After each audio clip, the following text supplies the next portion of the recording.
Deep in the heart of an unexplored jungle, where shadows dance between ancient trees and mysteries lurk in every corner, lies a secret that's haunted me for years. I never meant to find it. I never meant to know. But some secrets once discovered can never be forgotten. It was during my expedition in 2019, studying rare plant species in one of the most remote regions of Southeast Asia.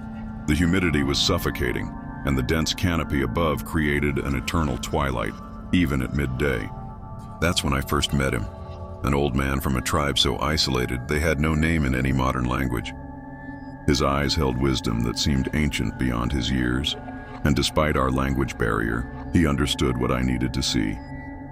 He gestured for me to follow, leading me through paths that seemed to appear and disappear like ghosts in the mist. After hours of trekking, we reached a clearing that shouldn't have existed. The jungle simply stopped. And there it stood, a massive temple complex, its stone walls covered in vines that had grown over centuries. But what caught my breath wasn't the temple itself, but the enormous rock statue that dominated its entrance. The old man's expression changed as we approached. Fear, reverence, I couldn't tell. He began speaking in hushed tones, his words carrying on the wind like whispers from the past. Through broken English and gestures, he told me a story that seemed impossible. According to him, this temple wasn't built by human hands. It emerged from the earth itself, rising from the ground during a night when the stars aligned in a pattern his ancestors had never seen before. The statue, he claimed, would open its eyes during certain moon phases, and those who witnessed it were never seen again.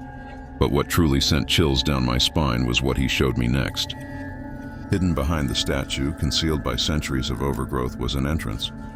The old man refused to enter, making signs to ward off evil. Inside, the air was different, older, heavier somehow. My flashlight revealed a vast hall that defied all logic. The interior space was larger than what should have been possible given the statue's dimensions. And there, in this impossible space, was something even more incredible. A perfectly maintained grape vineyard, growing without sunlight, its fruits gleaming with an otherworldly purple hue. That's where I saw her for the first time. A young woman, more beautiful than any I'd ever seen, tending to the vines. She moved with a grace that seemed almost supernatural, her feet barely touching the ground.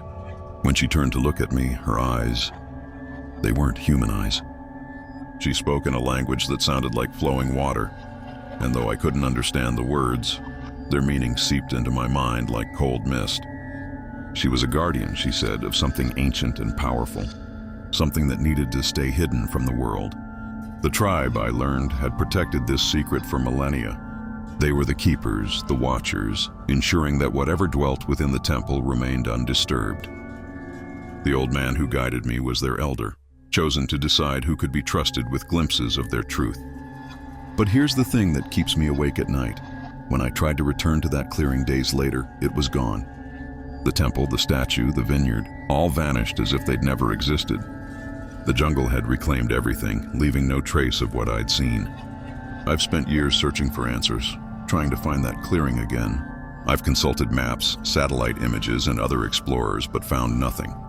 Sometimes I wonder if it was all a dream, a hallucination brought on by the jungle heat. But then I look at my journal, where a single purple grape stain marks the page where I tried to document my experience, and I know it was real. The tribe elder had warned me. Some secrets are meant to stay hidden. Some mysteries are better left unsolved. There are places in this world that exist between reality and myth, between the physical and the spiritual. That temple, that statue, that beautiful guardian. They're all part of something bigger than us, something we're not meant to understand. To this day, I haven't told anyone else what I saw. How could I? Who would believe me? But sometimes, on quiet nights when the moon is full, I swear I can hear that guardian's voice on the wind, speaking in that liquid language, reminding me that some secrets must remain secret. Some stories must stay untold. And yet, here I am sharing this with you.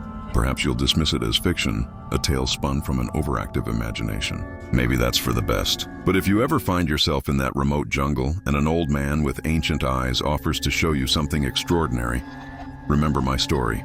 Some mysteries are better left undiscovered.